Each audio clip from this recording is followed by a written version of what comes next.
Good morning, everyone. Welcome to our English for academic and professional purposes subject.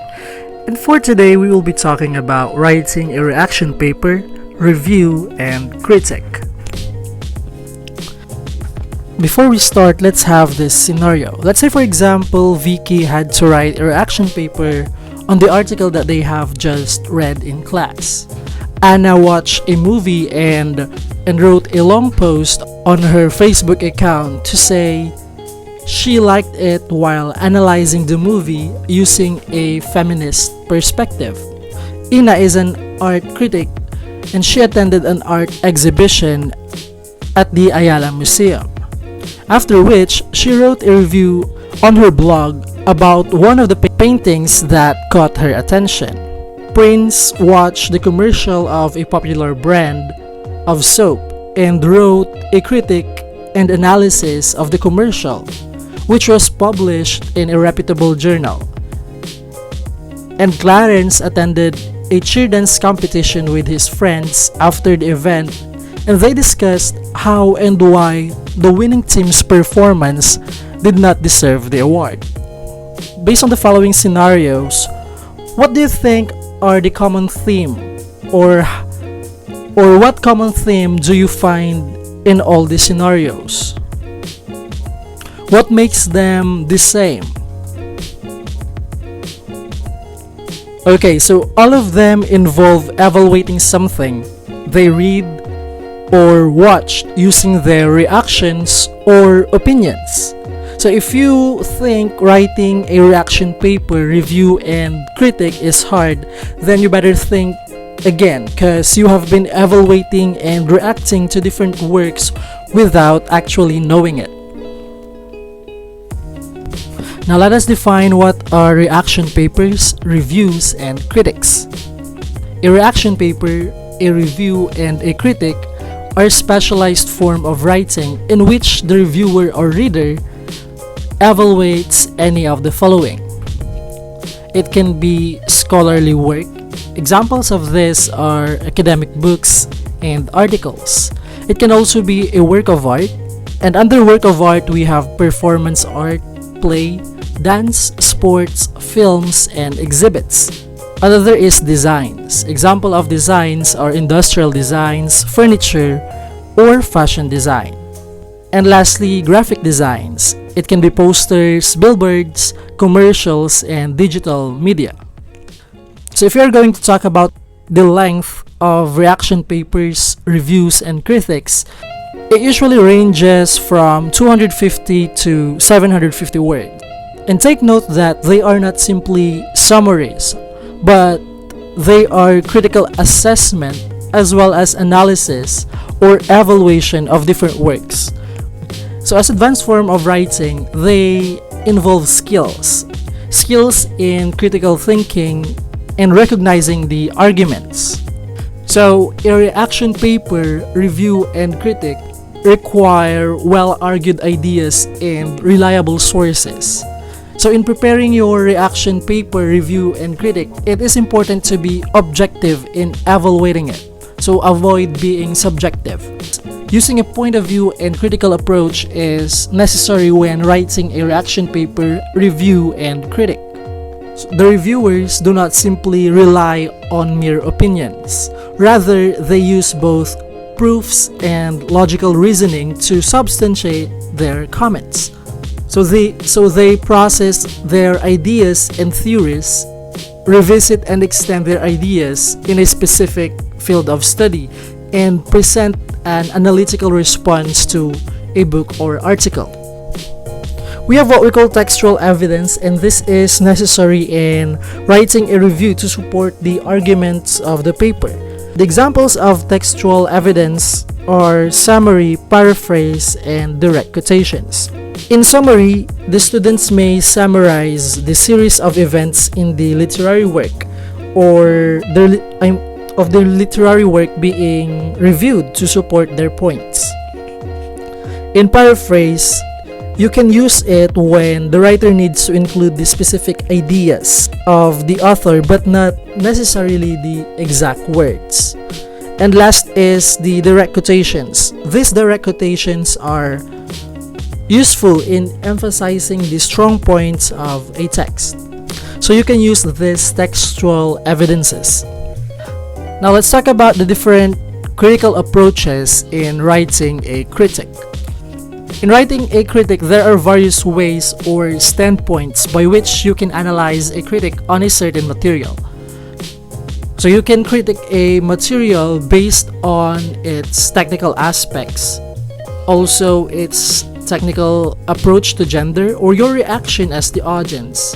It can be through its portrayal of class struggle and structure. First is the formalism. This approach claims that literary works contain intrinsic properties and treats each work as a distinct work of art. So in short, it posits that the key to understanding a text is through the text itself. The historical context, the author, or any other external context are not necessary in interpreting the meaning. So this formalism only focuses on the text itself. It could be in the author's technique in resolving the contradictions within the work. Another is if you're going to take a look at the central passage that sums up the entirety of the work. And also if you're going to study the contribution of parts and the work as a whole to its aesthetic quality.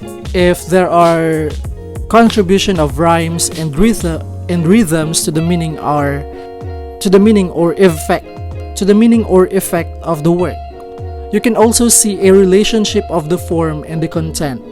And in formalism, it uses imagery to develop the symbols used in the work.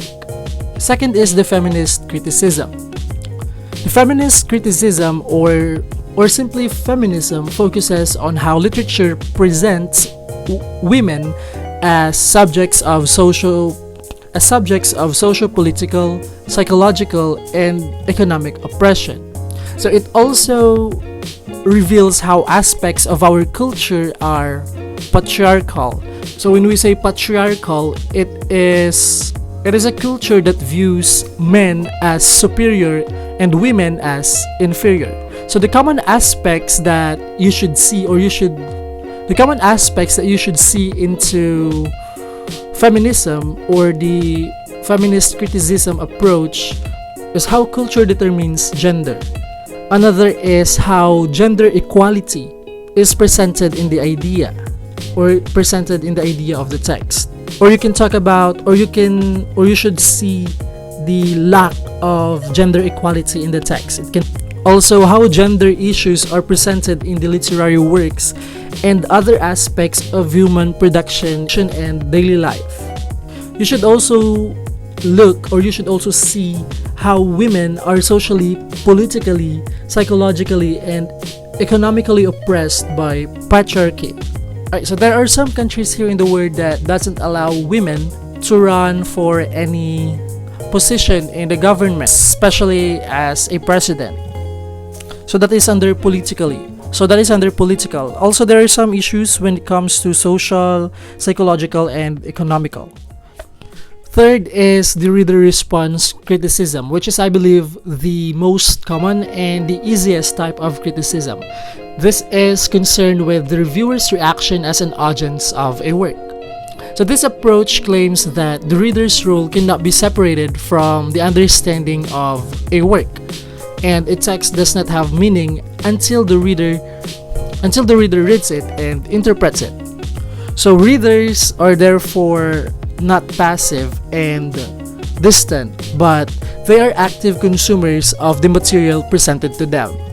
So you should see or you should look for interaction between the reader and the text in creating meaning, and also the impact of readers' delivery of sound and visuals on enhancing and changing the meaning. And of course, we have the Marxist criticism. It is concerned with differences between economic classes and implications of a capitalist system, such as the continuing conflicts between the working class between the working class and the elite. So this attempts to reveal the ultimate source of people's experience is the socio-economic system. The common aspects look into when using the Marxist criticism are social class as presented in the work. Also, social class of the writer or the creator, social class of the characters, and lastly we have the conflicts and interaction between economic classes. So it is more on looking about the social class or status of something. So you should take note that these are not the only critical approaches you can use. There are also other approaches in writing a critic. Here, examples are the postmodern criticism, post-colonial criticism, structuralism, psychological criticism, gender criticism, biographical criticism, historical criticism, and deconstructionist criticism, and more. Now let's talk about the structure of a reaction paper, review, or critic. So in writing this, you should have to follow a logical organization and structure for your reaction paper or review to be able to present your critical evaluation effectively. So I'll be presenting the structure for critics of academic researches and articles. For the introduction, it is around 5% of the paper. So it should include the title of book or the article work, and also the writer's name and the thesis statement. For the summary, it should be around 10% of the paper. It contains the objective purpose, the methods used, if applicable, and the major findings, claims, ideas, or messages. For the review or critic, in no particular order and around 75% of the paper. So in here, it should have the appropriateness of methodology to support the arguments for the books and articles, or appropriateness of mode of presentation for other artworks.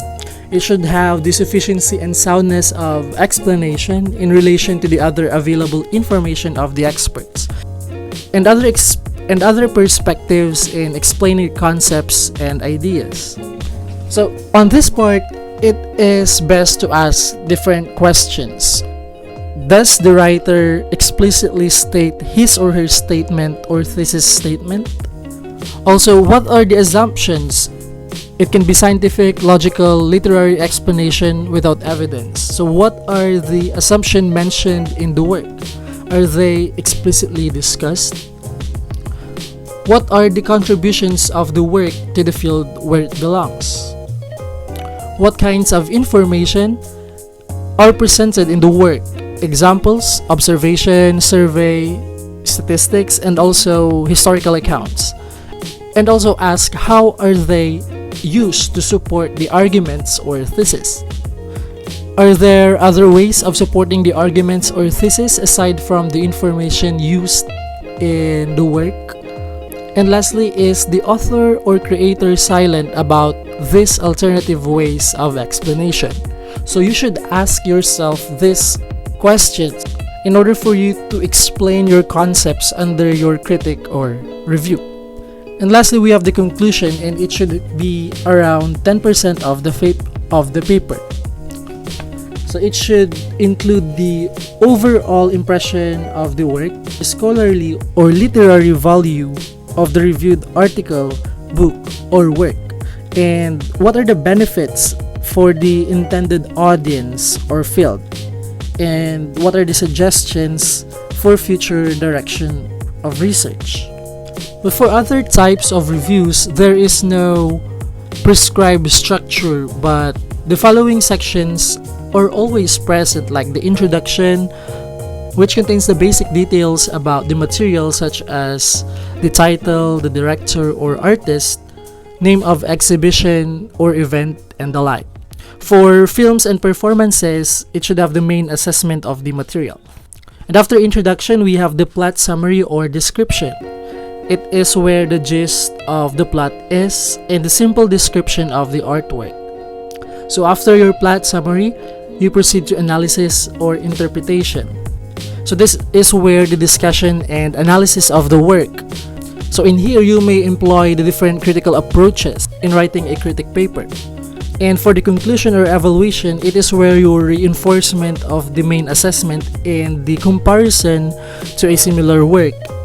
And also, you can put in your conclusion your recommendation of the material if you liked it or not.